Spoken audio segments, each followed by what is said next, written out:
GHMC పరిధిలోని ప్రధాన సమస్యలపై జిల్లా ఇన్ఛార్జి మంత్రి పొన్నం ప్రభాకర్ సమీక్ష నిర్వహించారు. Mayor Gadwal Vijayalakshmi, deputy mayor Srilatha Shobhan Reddy, GHMC commissioner Ronald రాజ్తో సహా ఇతర అధికారులు ఈ సమావేశానికి హాజరయ్యారు.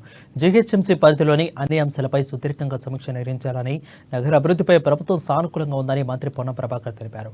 వేసవిలో నీటి సమస్య లేకుండా ముందస్తు చర్యలు తీసుకుంటున్నామని అన్నారు.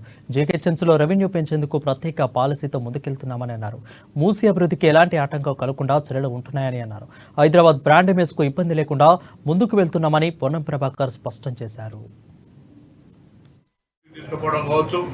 అన్నిటికంటే రాబోయే కాలంలో ప్రతి నగరం హైదరాబాద్కే కాకుండా మిగతా అన్ని నగరాలకు విపత్తుగా భావించేటువంటి సాలిడ్ వేస్ట్ మేనేజ్మెంట్ కావచ్చు, ఎస్టీపీ వాటర్ ట్రీట్మెంట్ ప్లాంట్ సంబంధించినటువంటి ప్లాంట్స్ కావచ్చు, రేపు మూసి అభివృద్ధి జరిగే సందర్భంగా దానికి కూడా ఎటువంటి ఇబ్బంది లేకుండా ఉండే విధంగా మరి ఏమాత్రం చర్యలు తీసుకోవాలో వాటన్నిటికీ కూడా ఈ సందర్భంగా చర్చ చేసుకోవడం జరిగింది.